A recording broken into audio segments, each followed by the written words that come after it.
저희 2교시 들어가겠습니다. 이번 시간에 저희가 골로새서 살펴보겠습니다. 골로새서는 95개의 구절과 1998개의 단어로 이루어져 있습니다. 단어의 경우엔 당연히 킹제임스 성경의 경우겠죠. 단어는 굉장히 좀 짧은 편지에 들어갑니다. 이 골로새서는 바울 서신서 중에서는 좀 짧은 편에 들어가죠. 그래서 이 짧은 서신에서 예수 그리스도가 얼마나 뛰어나신 분인지 우리가 볼 수 있습니다.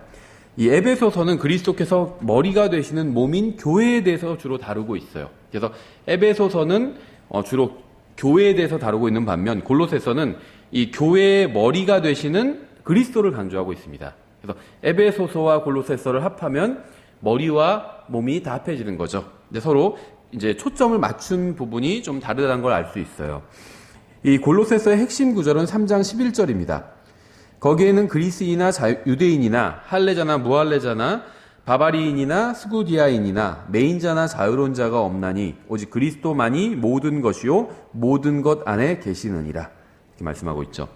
이 4장으로 이루어진 짧은 서신인 골로새서에서는 그리스도를 26번이나 언급하고 있어요. 그러니까 한 장당 6번 이상 그리스도를 언급하고 있다는 거죠. 그러니까 그리스도를 계속 강조하고 있고 그리스도를 높이고 있습니다. 그래서 우리가 이 책에서 핵심적으로 공부해야 되는 3가지 주제가 있는데요. 첫 번째는 그리스도 안에서 믿는 자들이 소유한 것들입니다. 두 번째는 그리스도와 함께한 믿는 자들의 위치입니다. 세 번째는 그리스도의 한 부분으로서의 믿는 자들입니다. 그럼 이제 이것을 하나씩 저희가 좀 살펴보면 믿는 자들이 그리스도 안에서 소유한 것들은 이제 다음과 같은데요. 저희가 7가지로 정리를 했죠. 첫 번째는 그리스도 안에서 우리는 성도의 지위를 소유하게 되었습니다. 1장 2절 골로새에서 그리스도 안에 있는 성도들과 신실한 형제들에게 편지하노니 하나님 우리 아버지와 주 예수 그리스도로부터 은혜와 평강이 너에게 있기를 원하노라 이렇게 말씀하고 있죠. 두 번째는 우리는 그리스도 안에서 믿음을 소유하고 있어요. 1장 4절이죠. 그리스도 예수님을 믿는 너희의 믿음과 모든 성도들에게 너희가 베푸는 사랑을 우리가 들었기 때문이요. 세 번째는 그리스도 안에서 우리는 하나님과 화해했습니다. 1장 22절이죠. 이제는 그분께서 죽음을 통해 자기 육체의 몸으로 화해를 이루사 너희를 그분의 눈앞에서 거룩하고 흠 없고 책망할 것이 없는 자로 제시하려 하셨으니 이렇게 말씀하고 있어요. 네 번째는 그리스도 안에서 우리는 구속을 받았습니다. 1장 14절이죠. 그분 안에서 우리가 그분의 피를 통해 구속 곧 죄들의 용서를 받았도다 이렇게 말씀하고 있고, 다섯 번째 우리는 그리스도 안에서 완전해졌습니다.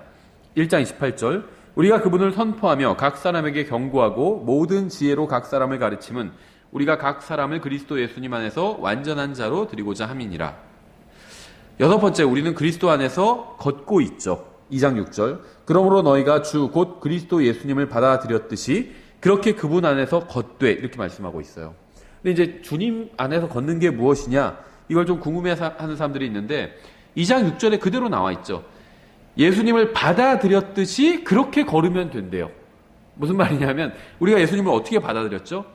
요한복음 1장 12절에 의하면 받아들이는 것은 믿는 거잖아요.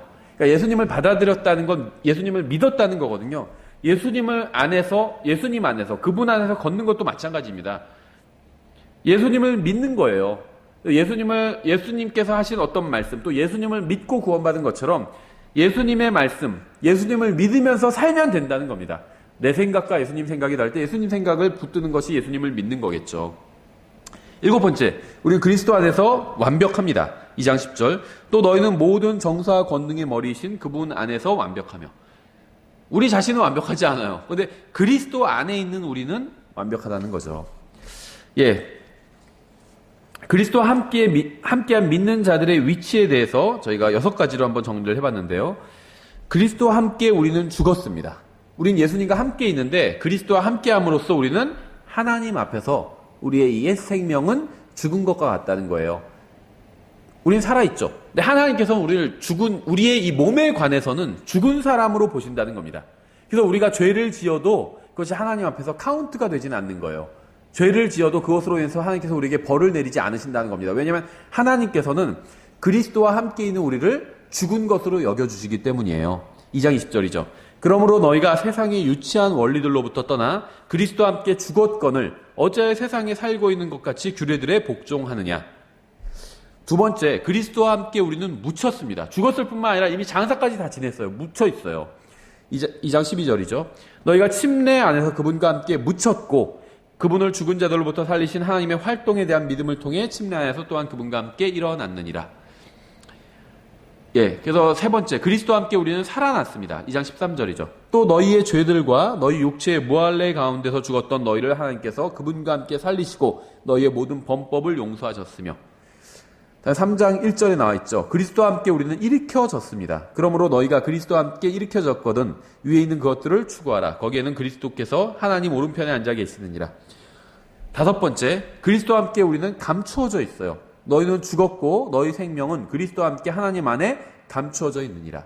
그래서 아무도 우리가 받은 영원한 생명을 건드릴 수가 없는 겁니다. 왜냐하면 그리스도와 함께 우리는 하나님 안에 감추어져 있기 때문에 누구도 마귀도 우리의 이 생명을 건드릴 수가 없는 거예요.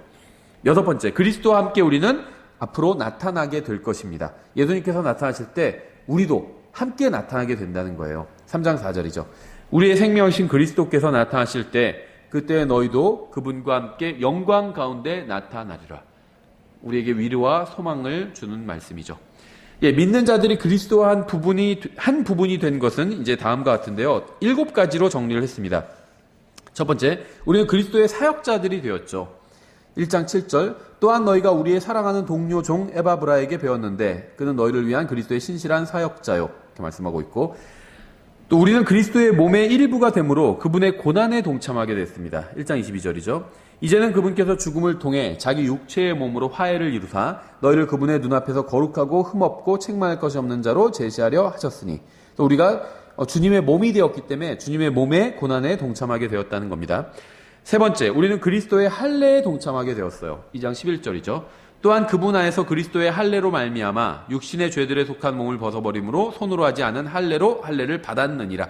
예수님을 통해서 우리가 할례를 받았다는 겁니다. 그렇죠? 네 번째, 우리는 그리스도의 몸의 일부가 되었죠. 2장 17절, 그것들은 다가올 것들의 그림자이거니와 몸은 그리스도께 속해 있느니라 말씀하고 있고, 다섯 번째, 우리는 그리스도의 말씀을 우리 안에 가지고 있죠. 3장 16절, 그리스도의 말씀이 너희 속에 모든 지혜로 풍부히 거하게 하여 시와 찬송과 영적 노래로 서로 가르치고 훈계하며 너희 마음속에서 은혜로 주께 노래하고, 이렇게 말씀하고 있죠. 여섯 번째, 우리는 그리스도의 신비를 우리 안에 가지고 있습니다. 4장 3절이죠. 아울러 또한 우리를 위해 기도하되 하나님께서 말할 수 없는 문을 우리에게 열어주사 그리스도의 신비를 말하게 하실 것을 구하라. 내가 또한 그것을 위해 결박당하였나니, 말씀하고 있죠. 일곱 번째, 우리는 그리스도의 종이 되었습니다.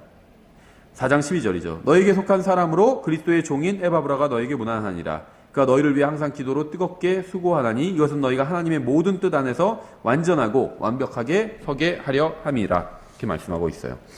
이 세 가지 외에도 골로새서에는 중요한 주제들이 많이 있습니다. 이 골로새서에는 사람들에 관한 경고의 말씀들이 많이 있어요. 어떤 사람들을 조심해라, 이런 말씀들이 있다는 거죠. 그래서 2장에는 4가지 중요한 경고가 기록되어 있습니다. 2장 4절, 내가 이것을 말함은 아무도 유혹하는 말로 너희를 속이지 못하게 하려 함이니라. 그러니까 말로 유혹하는 사람을 조심해라, 이렇게 경고하고 있는 거죠. 그래서 이것은 말재주가 있는 사람들이 말재주를 이용해서 사람들을 성경의 진리로부터 멀어지게 하는 것에 관한 경고입니다. 이건 뭐 제가 어떤 편견을 가지고 하는 이야기는 아니고 그냥 일반적인 어떤 일반적인 팩트를 가지고 하는 말씀인데요. 미국이나 한국이나 뭐 마찬가지인 것 같아요. 전 세계에서 그래도 기독교가 좀 융성한 국가는 미국과 한국이거든요. 대형 교회들이 있어요. 그래서 그렇죠. 미국과 한국 외에는 대형 교회가 별로 없습니다. 사실 전 세계적으로. 그런데 이 대형 교회의 목사들이 대부분은 말재주가 굉장히 좋아요. 그러니까 대형 교회면서 말재주가 아닌 정말 하나님의 말씀의 능력으로 사역하는 분들도 있습니다. 분명히 있어요. 우리나라에는 제가 잘 모르겠는데 미국에는 몇몇 교회들이 있어요. 대형 교회요. 몇백 명, 몇천 명이 모이는 교회인데 정말 바른 성경으로 바르게 가르치는, 비교적 바르게 가르치는 이런 분들이 있습니다. 한국에는 있는지는 저는 잘 모르겠어요. 근데 이 대형 교회 목사님들을 보면 공통점이 있더라고요.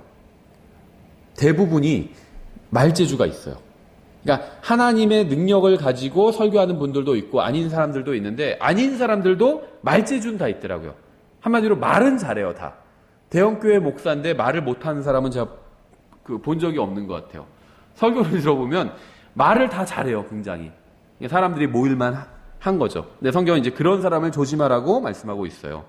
2장 8절, 어떤 사람이 철학과 헛된 속임수로 너희를 노력하지 못하도록 조심하라.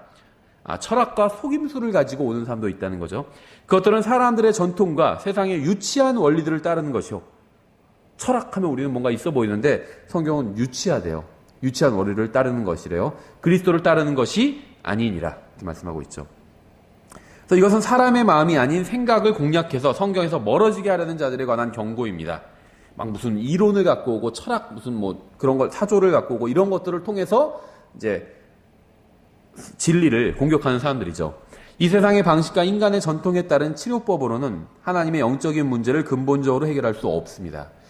불행하게도 지금은 이제 일반 개신교에서 목사가 되기 위해선 대학원을 나와야 돼요. 옛날에는 이제 신학교를 나와서 목사가 됐는데, 뭐 이것도 바른 건 아니죠. 성경에 그런 게 없으니까. 그런데 어쨌든 간에 옛날에는 신학교를 나와서 목사가 됐는데 지금은 대학원을 나와야지 목사가 됩니다. 그래서 신학교 나온 사람보다, 학부 나온 사람보다 학부는 인류대학 나오고 그 다음에 이제 신학대학원을 나온 사람을 선호해요. 일반적으로. 근데 신학대학원은 이제 3년 과정인데 MDB 과정. 거기서 무엇을 배우느냐면 주로 이 상담학을 배웁니다. 상담학.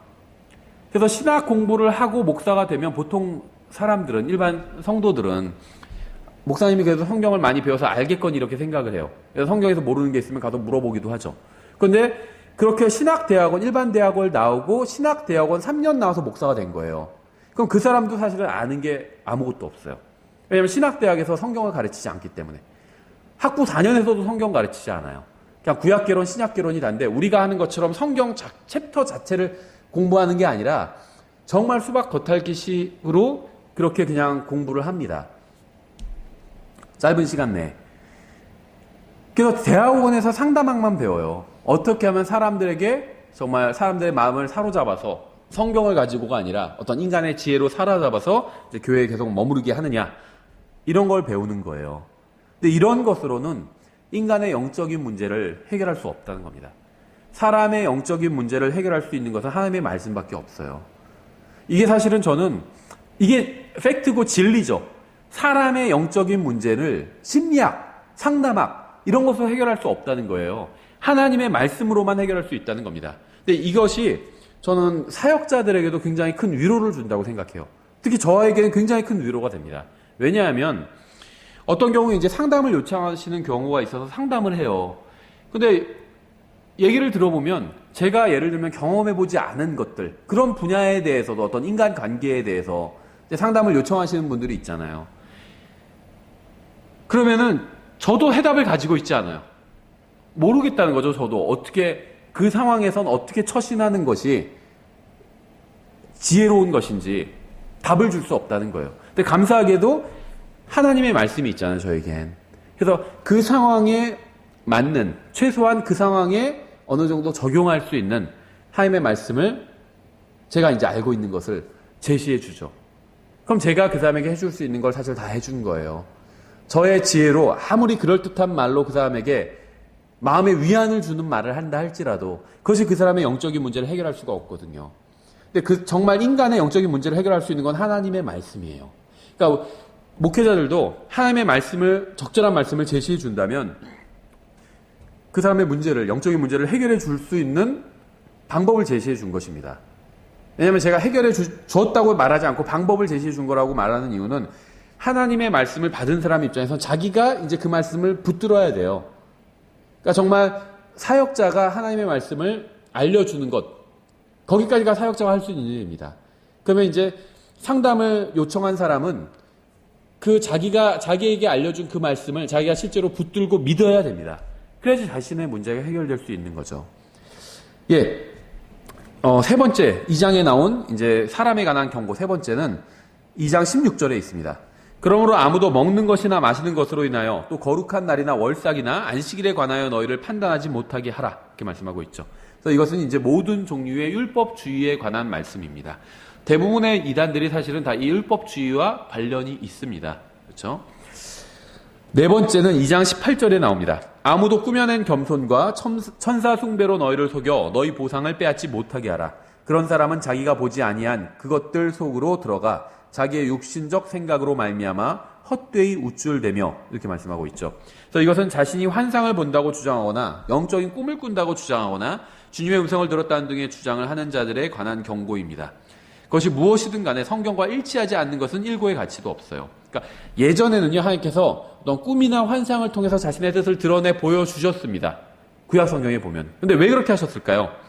그것 외에는 다른 방법이 없었기 때문이에요. 그러니까 기록된 하나님의 말씀이 없을 때는 하나님께서 꿈이나 환상을 통해서 아니면 음성을 직접 들려주시는 방법으로 자신의 뜻을 사람들에게 알려주셨습니다. 그런데 지금은 그럴 필요가 없어요. 왜냐하면 기록된 하나님의 말씀이 있기 때문에 그렇다는 거죠. 그래서 꿈이나 환상이나 어떤 음성을 들려주시는 방법은 지금 하나님께서 자신의 뜻을 사람들에게 알려주시는 방법이 전혀 아니라는 겁니다.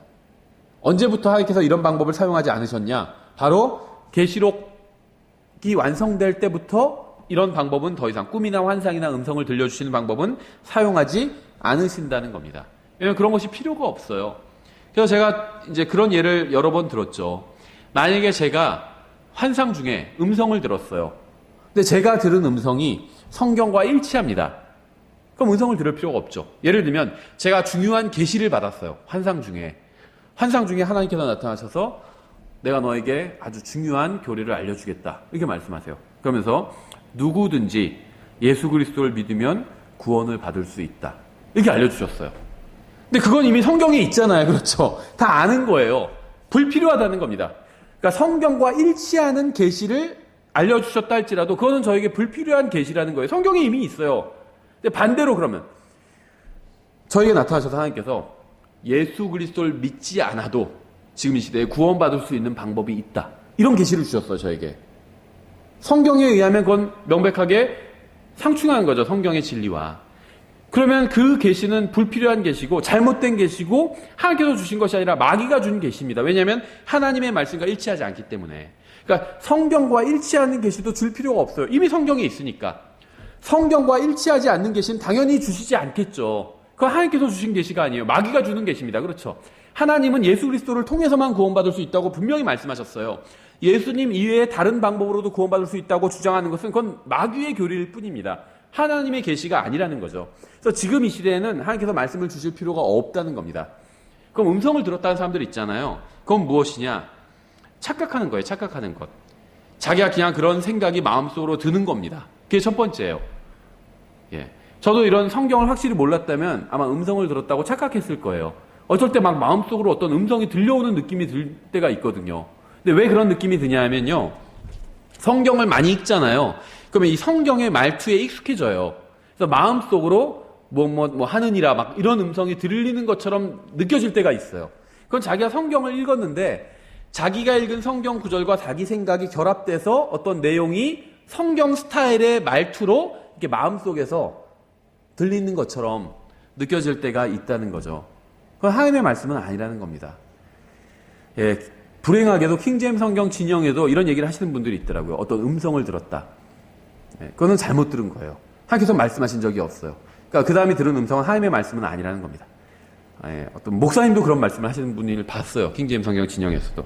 자, 뭐 비난하고자 하는 건 아닙니다. 근데 성경의 진리와는 다른 이야기를 하고 있는 거예요. 뭐 목사건 어떤 형제건 누가 했던 간에 성경에 의하면 하나님께서는 더 이상 음성으로 말씀을 하시지는 않습니다. 왜냐하면 불필요한 일이기 때문에 그렇다는 거죠. 예, 골로새서에 등장하는 또 다른 주제는 이 감사함입니다. Giving of thanks예요. 그래서 감사를 드려라. 이것이 골로새서의 굉장히 중요한 주제입니다. 이 주제는 6가지 구절로 제가 정리를 해봤는데요. 첫 번째, 우리는 항상 감사해야 되죠. 1장 3절. 우리가 너희를 위하여 항상 기도하며 하나님 곧 우리 주 예수 그리스도의 아버지께 감사를 드리면. 항상 다른 사람들을 위해서 기도하는데 그 내용은 감사를 드리는 거였어요. 우리는 항상 감사해야 돼요. 두 번째, 우리는 상속 유업에 참여하게 하신 아버지께 감사해야 됩니다. 1장 12절이죠. 우리를 빛 가운데서 성도들의 상속 유업에 참여하게 하는 자가 되기에 합당하게 하신 아버지께 감사드리기를 원하노라. 우리는 하나님 아버지께 감사해야 돼요. 세 번째, 우리는 넘치도록 감사해야 됩니다. 2장 7절이죠. 그분 안에서 뿌리를 내리고 세워지며 가르침을 받은 대로 믿음 안에 굳게 서서 그 안에서 넘치도록 감사를 드리라. 이렇게 말씀하고 있죠. 우리가 하나님의 말씀, 성경을 알면 알수록 우리는 더 하나님께 감사하게 될 겁니다. 왜 감사하지 않게 되는지 아세요? 하나님의 말씀을 읽지 않기 때문이에요. 이 세상만 바라보기 때문이에요. 나 자신만 바라보고 내 상황, 이 세상만 바라봐요. 그러니까 불평, 불만이 막 넘쳐나는 거예요. 하나님을 바라보고 하나님의 말씀을 읽을수록 더 감사하게 됩니다. 우리를 위해서 해주신 것, 과거에 해주신 것, 지금 해주고 계신 것, 앞으로 해주실 것을 성경을 통해서 우리가 확인한다면 감사하지 않을 수 없다는 거죠. 네 번째, 우리는 감사하는 자가 되어야 됩니다. 3장 15절이죠. 하나님의 화평이 너희 마음속에서 다스리게 하라. 너희도 그 화평에 이르도록 한 몸 안에서 부르심을 받았으니 감사하는 자가 되라. 어떤 사람이 돼야 될까요? 돈 많은 사람, 성공한 사람, 이런 것이 되라고 성경은 말씀하신 적이 없어요. 감사하는 자가 되래요. 성공하는 사람이 되라 이러면 저는 못할 것 같아요. 성공을 못했기 때문에. 사회적 기준으로 성공을 못했잖아요. 돈 많은 사람이 되라, 이것도 저는 못해요. 사회적 기준으로 보면 저는 돈 없는 사람에 속하거든요. 그렇죠?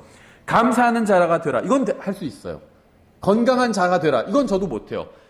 제가 뭐 그렇게 건강하지 않은 것도 아니지만 그렇다고 대단히 건강한 것도 아니거든요. 제 마음대로 또 제가 제 건강이 움직이는 것도 아니잖아요. 운동 열심히 하는데도 병 걸리는 분들도 있거든요. 이거 건강하고 이것도 자기 마음대로 될 수 없는 거예요. 그런데 그러니까 그런 명령을 하나님께서 하셨다면 우린 그 명령에 순종할 수가 없죠. 근데 이 명령에 3장 15절의 명령에 순종할 수가 있어요. 감사하는 자가 되라. 어느 상황에서도 감사할 수가 있잖아요. 그렇죠? 다섯 번째, 우리는 하나님 아버지께 감사를 드려야 됩니다. 3장 17절이죠. 또 너희가 말이나 행위로 무엇을 하든지 모든 것을 주 예수님의 이름으로 하며 그분을 힘입어 하나님 곧 아버지께 감사를 드리라. 이렇게 말씀하고 있죠. 여섯 번째, 우리는 기도 중에 감사를 드리며 깨어 있어야 합니다. 4장 2절이죠. 항상 기도하고 기도 중에 감사를 드리며 깨어 있으라. 이렇게 말씀하고 있어요. 그러니까요, 전 이게 다 연결이 되어 있다고 생각합니다. 우리가 무엇인가를 공부할 때, 그러니까 성경에서 어떤 단어나 개념을 공부할 때 이제 그 개념이 단어로 표현되어 있는 경우들이 있잖아요. 그러면 그것이 함께 사용된, 어떤 단어와 함께 사용됐는지를 보면은 그 성경에서 말씀하시는 그 단어의 의미를 보다 정확히 이해할 수가 있어요. 무슨 말이냐면 우리가 어떤 단어에 대해서 알고 있는 의미가 있는데 그것이 세상에서 사용하는 그 단어를 사용하는 경우가 있고 성경에 나온 경우가 있죠. 근데 그것이 같을 때도 있고 다를 때도 있어요. 예를 들면 입양이라는 단어는 세상에서는 좀 부정적인 의미입니다. 근데 성경에서는 긍정적인 의미예요. 그렇죠. 그러니까 같은 단어인데 이 단어의 어떤 그 플러스 마이너스 값이 다르다는 겁니다. 예를 들면 세상에서는 옆집 아이가 입양됐대. 그러면은 와 부럽다 그러진 않죠. 부정적이에요. 아 불쌍하다. 무슨 어떤 안 좋은 일이 있었을까. 그래도 참 다행이다. 이렇게 얘기를 하겠죠. 그러니까 입양이라는 단어가 긍정적으로 사용은 안 돼요. 부정적이라는 거죠. 그런데 성경에서는요. 우리를 양자의 영을 주셨대요. 우리가 하나님께로 입양됐대요. 그래서 우린 기뻐할 수 있는 거거든요. 이건 굉장히 긍정적인 겁니다. 그렇죠. 마찬가지로 여기서는요. 기도라는 단어를 감사라는 단어 또 깨어있으라는 말과 함께 사용하고 있습니다. 그러니까 우리가 성경적인 의미에서 깨어있으려면 어떻게 해야 될까요? 기도를 해야 돼요.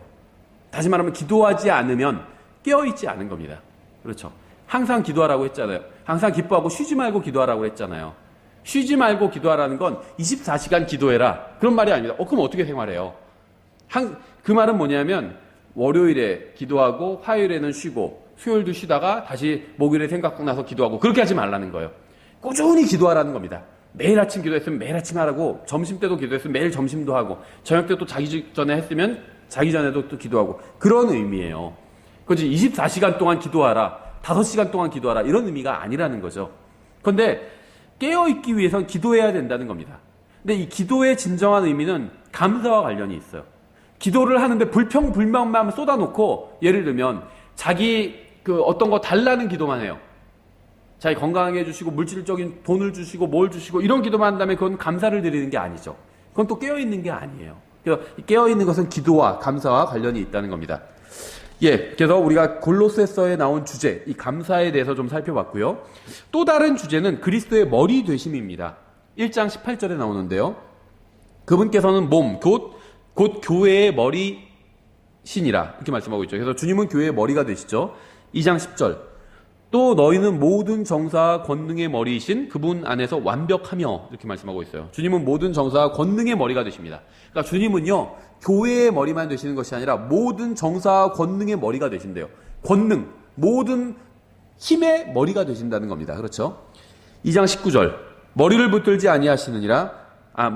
아니하느니라. 그러나 이 머리로부터 온 몸이 마디와 힘줄에 의해 영향을 공급받고 서로 결합하여 하나님께서 자라게 하시는 대로 자라느니라. 이렇게 말씀하고 있죠. 주님께서 몸의 각 지체의 머리가 되신대요. 주님께서 믿는 사람들 전체, 교회 전체의 머리가 되시고 또 각 지체의 머리가 되신대요. 손과 발의 머리. 그러니까 머리는요, 몸 전체의 머리이기도 하지만 동시에 손의 머리이기도 합니다. 그렇죠? 예수님은요, 우리 믿는 사람들 전체, 전 세계 믿는 사람들 전체의 머리가 되시지만요, 또 우리 교회의 머리도 되시고요, 저의 머리도 되시고 여러분의 머리도 되십니다. 각 지체의 머리가 되신다는 거예요. 그렇죠? 예, 이 책의 또 다른 흥미로운 주제는 몸 자체에 관한 진리입니다. 몸의 머리는 주님이시죠. 1장 18절 우리가 이용했죠. 그분께서 곧 교회의 머리시니라. 그분께서 시작이시오 죽은 자들로부터 처음 난 자이시니 이것은 그분께서 모든 것에서 으뜸이 되려 하심이라. 또 1장 22절에 의하면 주님의 몸으로 화해를 이루셨죠. 이제는 그분께서 죽음을 통해 자기 육체의 몸으로 화해를 이루사 너희를 그분의 눈앞에서 거룩하고 흠없고 책망할 것이 없는 자로 제시하려 하셨으니 말씀하고 있죠. 세 번째는 교회는 주님의 몸이죠. 1장 24절. 나는 이제 너희를 위해 내가 고난당하는 것을 기뻐하고 그리스도의 고난들 뒤에 있는 것을 그분의 몸 곧 교회를 위해 내 육체 안에 채우노라. 이렇게 말씀하고 있죠. 네 번째, 주님의 몸 안에는 하나님의 신격이 충만히 거하고 있습니다. 몸에 대한 진리를 지금 열거하고 있는 거예요. 골로새서에 나온 몸에 관한 진리를 열거하고 있어요. 2장 9절. 그분 안에는 하나님의 신격의 모든 충만이 몸으로 거하고 이렇게 말씀하고 있죠. 다섯 번째, 우리는 육신의 죄들에 속한 몸을 벗어버려야 됩니다. 2장 11절이죠. 또한 그분 안에서 그리스도의 할례로 말미암아 육신의 죄들에 속한 몸을 벗어버림으로 손으로 하지 아니한 할례로 할례를 받았느니라. 이렇게 말씀하고 있죠. 또 여섯 번째, 우리의 몸은 그리스도께 속해 있어요. 2장 17절이죠. 그것들은 다가올 것들의 그림자이거니와 몸은 그리스도께 속해 있느니라. 이렇게 말씀하고 있죠. 일곱 번째, 몸인 교회는 머리인 주님께로부터 영향을 공급받습니다. 2장 19절이죠. 머리를 붙들지 아니하느니라. 그러나 이 머리로부터 온 몸이 마디와 힘줄에 의해 영향을 공급받고 서로 결합하여 하나님께서 자라게 하시는 대로 자라느니라. 그러니까 우리 교회는요, 주님께로부터 오는 능력으로 일해야 됩니다. 우리 개인도 주님께로부터 오는 능력으로 일해야 된다는 거예요. 마지막 여덟 번째, 우리는 한 몸 안에서 부르심을 받았습니다. 3장 15절이죠. 하나님의 화평이 너희 마음속에서 다스리게 하라. 너희도 그 화평에 이르도록 한 몸 안에서 부르심을 받았으니 감사하는 자가 되라. 이렇게 말씀하고 있죠. 예, 그래서 우리는 한 몸 안에서 부르심을 받았어요. 이것이 굉장히 중요합니다. 저는 성경을 과거에 지금보다 더 몰랐을 때는 영적 성장이라는 것이 내가 하나님의 말씀을 알고 또 그 말씀을 통해서 자라가는 것이라고 생각을 했습니다. 이것도 뭐 틀린 건 아니죠. 근데 성경에 보면 영적 성장이 그게 다가 아니에요. 그러니까 나 개인이 영적으로 성장해 나가는 것, 주님을 더 닮아가는 것, 물론 이것도 영적 성장이지만 이것은 성경에서 말씀하시는 전부가 아닙니다. 주님께서 원하시는 영적 성장은 나 혼자 자라는 것이 아니라는 거예요. 교회 전체가 다 같이 자라나는 겁니다. 더 크게 보면 예수님을 믿는 사람들 전체가 다 함께 성장해 나가는 것, 이게 영적 성장이에요. 왜 그럴까요? 내가 예수님의 몸 전체는 아니죠. 나는 예수님의 몸의 한 지체입니다. 그렇죠? 예를 들면 나는 예수님의 몸에서 새끼손가락일 수 있어요. 그런데 예수님의 몸에서 새끼손가락만 자라가요. 딴 건 자라지 않고. 그건 바람직한 게 아니죠. 다 같이 자라가야 됩니다. 그렇죠? 골고루 자라라. 새끼손가락뿐만 아니라 손 전체가, 또 발도 자라고. 손발만 자라면 되나요? 몸통도 자라야 돼요. 다 같이 자라가야 돼요. 이게 성장이에요. 그렇죠? 주님께서 원하시는 성장은요, 나 혼자만 영적으로 잘 먹고 잘 살아서 영적으로 자라가는 건 또 의미가 있겠지만 그렇게만 되면 그건 오히려 위험해질 수 있다는 겁니다. 다른 사람도 함께 성장해 가야 되는 거예요. 함께. 이것이 성경에서 말씀하시는 영적 성장이라는 겁니다. 예, 그래서 그 골로새서에 나온 몸에 관한 진리를 저희가 8가지를 한번 살펴봤습니다. 이 골로새서 2장은 이단과 맞서는 장입니다. 만약 거짓 교리나 이단에 관해 성경을 가르치려거든 이 골로새서 2장을 반드시 가르쳐야 돼요. 첫 번째, 영지주의에 관해서 경고하고 있습니다. 창조물과 창조자의 대립이죠. 8절부터 10절에 2장. 어떤 사람이 철학과 헛된 속임수로 너희를 노력하지 못하도록 조심하라. 그것들은 사람들의 전통과 세상의 유치한 원리들을 따르는 것이요 그리스도를 따르는 것이 아니니라. 그 부분 안에는 하나님의 신격의 모든 충만이 몸으로 거하고 또 너희는 모든 정사와 권능의 머리신 그분 안에서 완벽하며 이렇게 말씀하고 있죠. 두 번째, 율법주의에 대해서 경고하고 있습니다. 그래서 율법과 은혜가 대립하는 모습이 나오죠. 2장 13절부터 17절입니다. 또 너희의 죄들과 너희 육체의 모할례 가운데서 죽었던 너희를 하나님께서 그분과 함께 살리시고 너희의 모든 범법을 용서하셨으며 우리를 대적하고 우리를 반대하던 규례들을, 율법이죠, 손으로 기록한 것을 지우시고 그것을 길에서 치우사 그분의 십자가에 못 박으셨으며 정사들과 권능들을 벗기사 십자가 안에서 그들을 이기시고 공공연히 그들을 구경거리로 삼으셨느니라. 그러므로 아무도 먹는 것이나 마시는 것으로 인하여 또 거룩한 날이나 월삭이나 안식일에 관하여, 율법이죠, 너희를 판단하지 못하게 하라. 그것들은 다가올 것들의 그림자이거니와 몸은 그리스도께 속해 있느니라. 세 번째는 영 숭배에 대해서 경고하고 있습니다. 마귀들의 영과 하나님의 영이 대립하고 있죠. 15절. 정사들과 권능들을 벗기사 십자가 안에서 그들을 이기시고 공공연히 그들을 구경거리로 삼으셨느니라. 이렇게 말씀하고 있죠. 마귀들은 이미 패배했습니다. 섬길 필요가 전혀 없어요. 두려워할 필요도 없고. 다음에 의식주의에 대해서 경고하고 있어요. 그림자 본체의 대립이죠. 16절과 17절에 나와 있죠. 그러므로 아무도 먹는 것이나 마시는 것으로 인하여 또 거룩한 날이나 월삭이나 안식일에 관하여 너희를 판단하지 못하게 하라. 그것들은 다가올 것들의 그림자이거나 먹고 어떻게 먹어야 된다, 어떻게 무엇을 해야 된다, 이런 의식, 이것은 그림자라는 거예요. 그렇죠? 그것들은 그림자이거니와 몸은 그리스도께 속해 있느니라. 다섯 번째, 신비주의에 대해서 경고하고 있습니다. 이성과 계시의 대립이죠. 18절부터 19절. 아무도 꾸며낸 겸손과 천사 숭배로 너희를 속여 너희 보상을 빼앗지 못하게 하라. 그러한 사람은 자기가 보지 아니한 그것들 속으로 들어가 자기의 육신적 생각으로 말미암아 헛되이 우쭐대며, 신비주의, 어떤 환상에 취한 사람들이요, 자기가 보지 아니한 그것들 속으로 들어간대요. 거짓된 것 속으로 들어가는 거죠.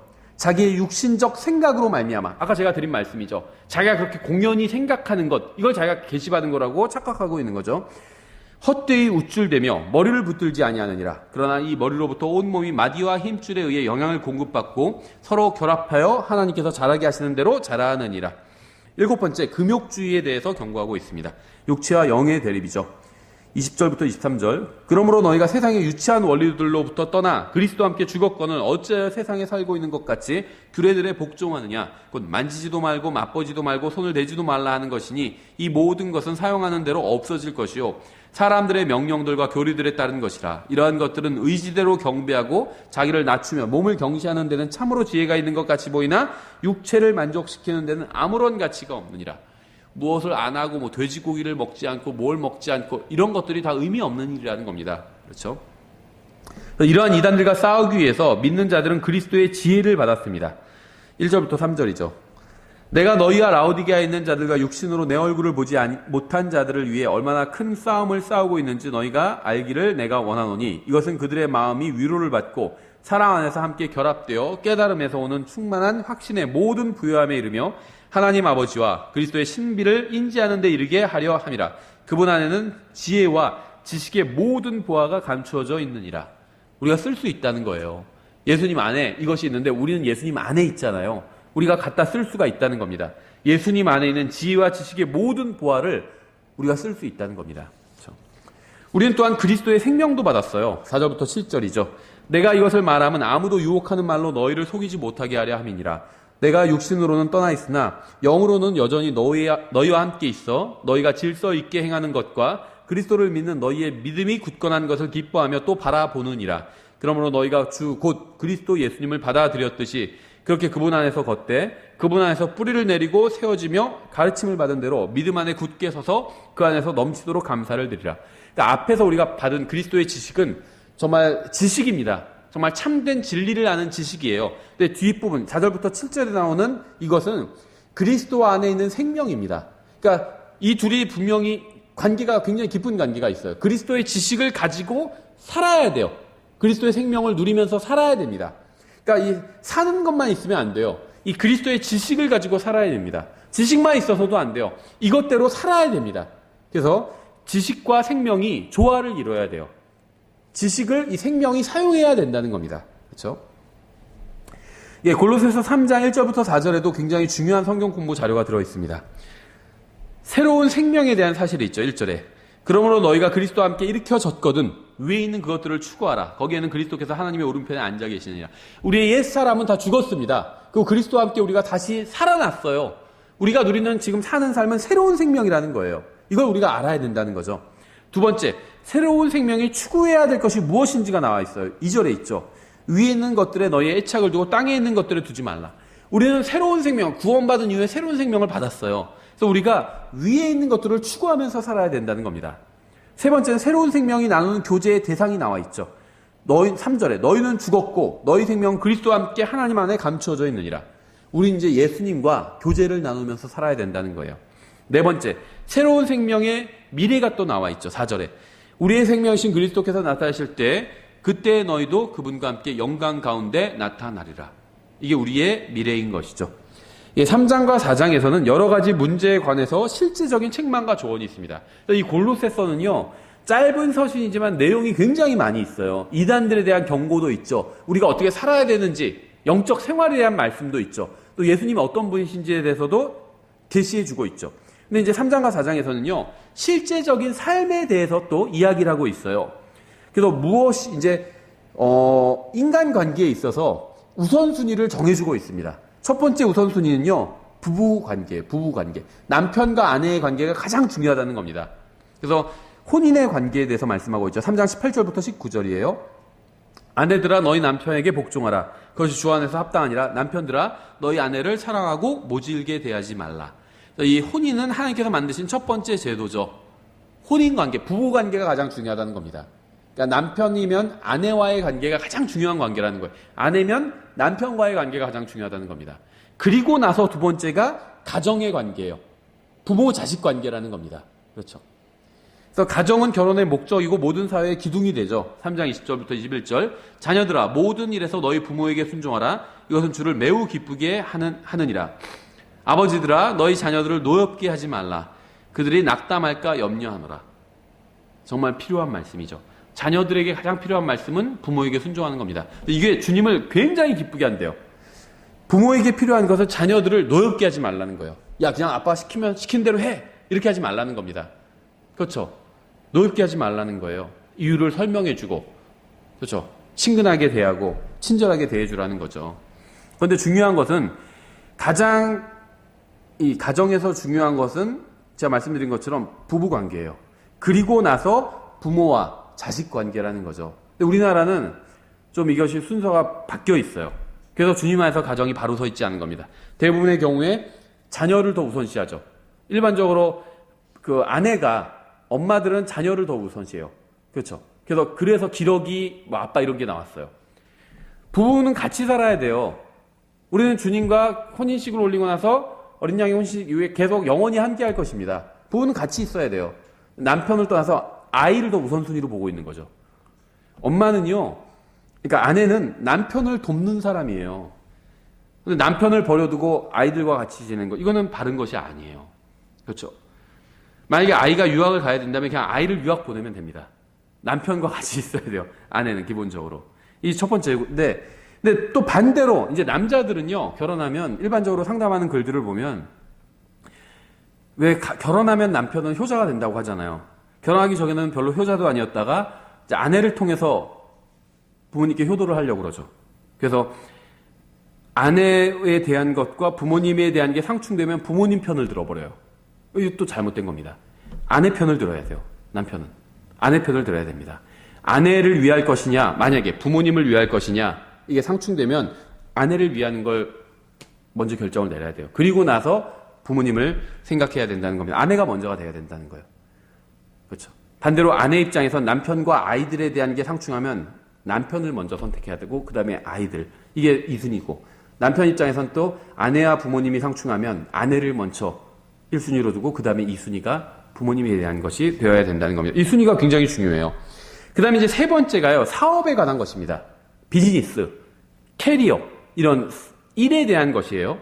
사업에 관한 말씀이 부부와 가정에 관한 말씀보다 뒤에 오고 있죠. 이게 굉장히 중요합니다. 사업이나 경력을 혼인이나 가정보다 우선순위에 두는 것은 주님의 말씀에 대한 불순종이고 가정을 망치는 굉장히 어리석은 짓입니다. 그래서 아이들이냐 아니면 내 일일, 경력이냐, 아이들을 선택해야 된다는 거예요. 그렇죠. 남편이냐 아니냐 하면 남편을 먼저 선택해야 돼요. 부모나 아내냐 하면 아내를 먼저 선택해야 되죠. 그리고 나서 아이들을 선택해야 돼요. 근데 아이들이냐 아니면 내 경력이냐, 아이들을 선택해야 된다는 겁니다. 그렇죠.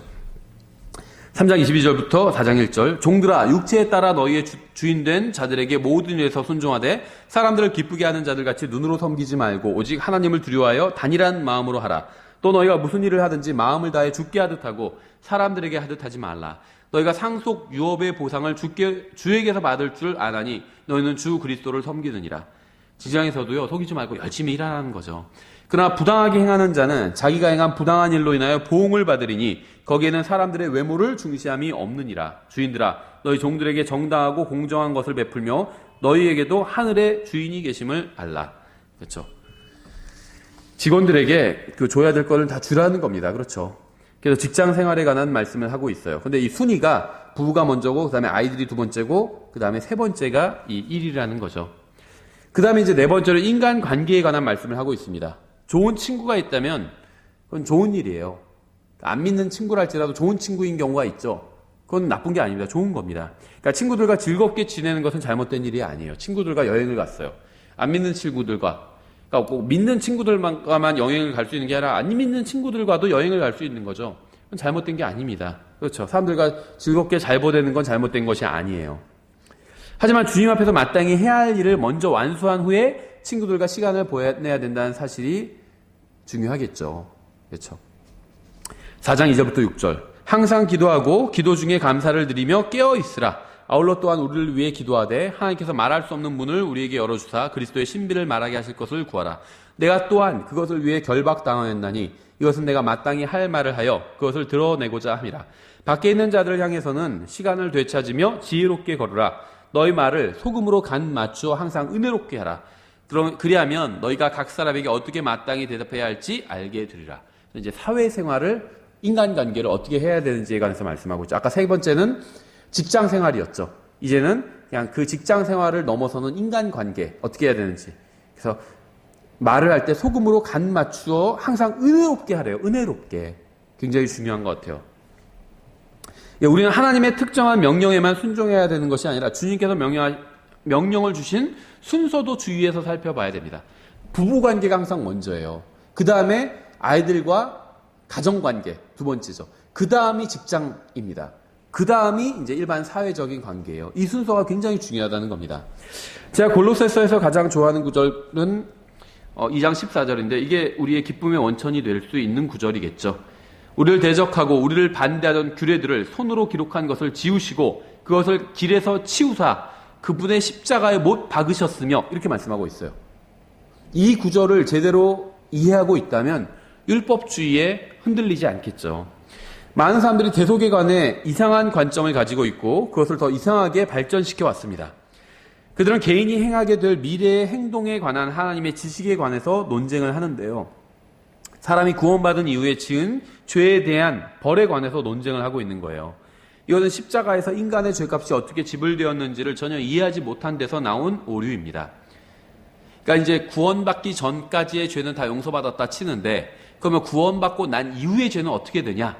이런 논쟁을 한다는 겁니다. 그래서 구원받고 나서도 죄를 지으면 다시 구원을 잃어버릴 수 있다는 둥 이런 잘못된 이야기가 나오고 있는 거죠. 근데 갈보리 십자가 위에서 우리를 대적하는 규례들은 예수 그리스도의 피로 모두 지워졌습니다. 주님의 십자가 대속은 우리의 과거, 현재, 미래의 죄를 능가하는 거예요. 그래서 구원받은 많은 사람들은 자신이 하나님의 심판대 앞에 서게 되면 예수 그리스도의 피로 인해 자신의 기록이 깨끗하게 씻겼을 것이라고 생각을 합니다. 하나님의 심판대 앞에 서게 되면 내가 구원받고 나서 지은 죄도 예수님의 피로 깨끗이 씻겼을 것이다. 이렇게 생각한다는 거예요. 구원받은 많은 사람들이 그렇게 생각하는데 근데 진실은 그것을 능가합니다. 무슨 말이냐면 골로새서 2장 14절은 기록 자체가 사라져버렸다고 증언하고 있는 거예요. 하나님 앞에 서게 됐을 때 내 기록이 있는데 죄의 기록이 있어요. 근데 그 죄의 기록이 죄목이 보이지 않도록 예수님의 피로 덮였다. 많은 사람들이 구원받은 많은 사람들이 이렇게 생각하거든요. 그것만 해도 감사하죠. 내가 구원받고 나서도 나쁜 짓을 많이 했어요. 그런데 감사하게도 내가 한 나쁜 짓들의 목록을 예수님의 피로 완전히 덮어버렸어요. 그것도 감사하죠. 근데 성경은 그걸 말씀하고 있는 게 아니에요. 기록 자체가 사라져버렸어요. 기록 자체가. 피로 덮였을 뿐이 아니라 그 피로 완전히 제거시켜버렸다는 겁니다. 기록 자체도 다 십자가에 못 박아버리셨다는 거예요. 그래서 저를 대적하는 기록 자체가 없다는 겁니다. 저를 대적하는 제 전과 기록이 있는데 그것을 피로 덮은 게 아니라 제 전과 기록 자체가 사라져버렸어요. 그걸 말씀하고 있는 거예요. 이 골로새서 2장 14절은. 그래서 골로새서 2장 14절은 기록 자체가 사라져버렸다고 증언합니다. 구원받은 사람에게는 하나님의 명령을 다 지켰느냐는 질문 자체가 주어지지 않을 겁니다. 기록 자체가 다 사라져버렸기 때문에. 큰인왕자 심판석에서는 책들이 펼쳐져 있고 그 책들에 따라 심판을 받게 될 것입니다. 그리스도의 심판석에 관한 구절을 보시면요. 문맥을 보시면 이 그리스도의 심판석에서는 책이 없어요. 기록이 없어요. 우리의 잘못을 기록한 것이 없습니다. 다 그 우리의 잘못을 기록한 것들 자체가 예수님의 십자가에 다 같이 못 박혀 버렸기 때문이에요. 그렇죠. 성경은 그리스도의 심판석에 관해 말씀하시면서 책에 대해서는 아무런 말씀도 하지 않습니다. 그래서 우리를 정죄했던 하나님의 율법책은 예수 그리스도와 함께 십자가에 못 박혔습니다. 주님의 보배로운 피가 모든 페이지와 모든 단어와 모든 선과 모든 점을 완전히 다 덮어버렸어요. 그 십자가에 완전히 못 박아버렸습니다. 주님의 피로 인해서 하늘에서는 믿는 자를 정죄할 어떤 법조문 자체가 남아있지 않다는 겁니다. 우리를 정죄할 율법이 십자가에 다 못 박혀 없어져 버렸다는 거예요. 책을 펴보고 이런 죄를 졌지만 용서해 주겠다. 이런 일도 일어나지 않는다는 겁니다. 없어야 해. 기록이 없어요. 그게 골로새서 2장 14절에서 말씀하고 있는 거예요. 우리의 죄에 대한 기록을 빨간 줄로 그어주신 것이 아니라 아예 없애버렸어요. 없어요. 그래서 더 이상 아무것도 우리를 정죄할 것이 없다는 겁니다. 예, 그래서 저희가 여기까지 각 책별로 지금 개요로 간단하게 각 책들을 살펴보고 있습니다. 그래서 이번 학기에 골로새서까지 공부를 했고 다음 학기에 이제 데살로니가전서부터 해서 계시록까지 마지막까지 보겠습니다. 예, 그래서 늦은 시간까지 공부하시느라 수고 많이 하셨습니다. 예, 이렇게 마치고 저희가 잠깐 쉬었다가 이제 기도 제목 공동 기도